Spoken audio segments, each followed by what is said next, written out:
पटना से बड़ी खबर, 17वीं बीपीएससी मामले में हाई कोर्ट में सुनवाई पूरी हो गई है। आपको बताते चलें कि री एग्जाम वाली याचिका पर हाई कोर्ट में सुनवाई पूरी हो चुकी है और सुनवाई के बाद में फैसला सुरक्षित रख लिया गया है। मामले में कोर्ट बहुत जल्द फैसला सुनाएगा। याचिका में परीक्षा रद्द करने की मांग है, लेकिन फिलहाल फैसला सुरक्षित रखा गया है। अभी इसे बताया नहीं गया कि फैसला क्या हुआ है। हालांकि उम्मीद की जा रही है कि कोर्ट की तरफ से फैसला जो है अभ्यर्थियों के पक्ष में आएगा, लेकिन ये देखना होगा। ज्यादा जानकारी देंगे न्यूज 18 संवाददाता हमारे साथ संजय जुड़ रहे हैं। संजय, क्या जानकारी मिल रही है? देखिए, कहा जा रहा है कि फैसला सुरक्षित रख लिया गया है।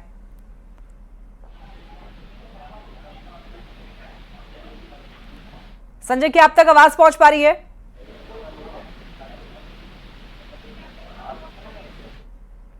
फिलहाल संपर्क नहीं हो पा रहा है संवाददाता से, लेकिन आपको जानकारी दे देंगे 17वीं बीपीएससी मामले में देखिए हाईकोर्ट में सुनवाई पूरी हो चुकी है।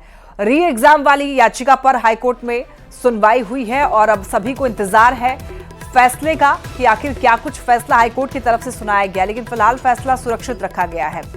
अब इंतजार किया जा रहा है अभ्यर्थियों की तरफ से भी। अभ्यर्थी जो है इंतजार कर रहे हैं कि एग्जाम को फिर से लिया जाए और याचिका में परीक्षा रद्द कराने की ही मांग है ताकि दोबारा से एग्जाम कराया जाए। हालांकि देखिए, ये जो प्रोसेस है बीपीएससी एग्जाम का वो आगे बढ़ चुका है, लेकिन अब ये देखना होगा कि कोर्ट का क्या कहना है, कोर्ट में क्या कुछ फैसला सुनाया है। ये अब बहुत जल्द पता चलेगा। इसके बाद समझ आएगा कि क्या कोर्ट की तरफ से फैसला लिया गया है। संजय हमारे साथ एक बार फिर से जुड़ गए हैं। तो संजय, बताइए जरा क्या जानकारी मिल रही है, चूंकि हाईकोर्ट ने तो फैसला सुरक्षित रख लिया है। देखिए, बिल्कुल इसमें जितनी भी याचिकाएं दायर की गई थी, चाहे वो जनहित याचिका हो या दूसरी याचिकाएं, इन सभी पर सुनवाई पूरी हो गई है। एक्टिंग जो चीफ जस्टिस हैं आशुतोष कुमार, उनकी खंडपीठ ने सुनवाई जो है वो की है और अब इस पर फैसला सुरक्षित रख लिया गया है। वैसे इस मामले में बीपीएससी की तरफ से भी जवाब आ चुका है, सरकार ने भी अपनी तरफ से रिप्लाई दे दिया है और कुल मिलाकर अब कोर्ट का इसमें फैसला आना है। देखना होगा कोर्ट का क्या फैसला आता है, चूंकि इसमें अभी किसी तरह से कोर्ट ने ऑब्स्टिकल नहीं लगाया, यानी जो मेंस एग्जाम है उसका डेट जो वो तय किया जा चुका है। मेंस एग्जाम होगा, उसके पहले अगर फैसला आता है तो निश्चित तौर पर ये मामला काफी गंभीर बन जाता है। लेकिन फिलहाल कोर्ट ने अभी फैसला नहीं सुनाया। देखना होगा कोर्ट का क्या फैसला आता है। एग्जाम रद्द किए जाने को लेकर जो याचिका पे सुनवाई होनी थी वो अब पूरी हो गई है। जी बिल्कुल संजय, लेकिन अभ्यर्थियों को इंतजार है कि उनके पक्ष में ये फैसला कोर्ट की तरफ से सुनाया जाए। हालांकि ये बीपीएससी एग्जाम का जो प्रोसीडिंग है वो काफी आगे भी बढ़ चुका है, क्योंकि अब मेंस एग्जाम की भी जो डेट है वो भी अब सबके सामने है। लोग तैयारी भी कर रहे हैं, जो लोग सफल हुए हैं प्री में।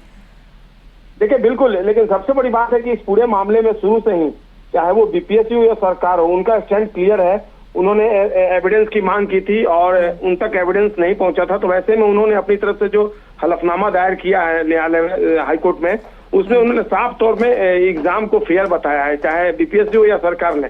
हालांकि अब देखना होगा दोनों पक्षों की जो दलील थी अधिवक्ताओं के माध्यम से न्यायालय ने उस पर सुनवाई कर ली है और अब फैसला क्या आता है सबकी निगाहें उसी पर टिकी हुई है। लक्ष्मी, बिल्कुल फैसला क्या रहेगा अब संजय? देखिए, ये सबकी निगाहें इसी पर टिकी हुई हैं, क्योंकि अभ्यर्थी को इंतजार है कि उनके पक्ष में फैसला आएगा, लेकिन एविडेंस तो बहुत ऐसा कुछ सामने आया नहीं है। अब देखना होगा कोर्ट की तरफ से क्या कुछ फैसला आता है। संजय, बहुत धन्यवाद आपका इन तमाम जानकारियों के लिए। तो देखिए, पटना हाई कोर्ट में बीपीएससी के री एग्जाम वाली याचिका पर सुनवाई हुई है। सुनवाई पूरी हो चुकी है, लेकिन अभी फैसला सुरक्षित रख लिया गया है। अभी से नहीं बताया गया है, सभी को इंतजार है क्या फैसला कोर्ट की तरफ से दिया जाएगा। चलिए फिलहाल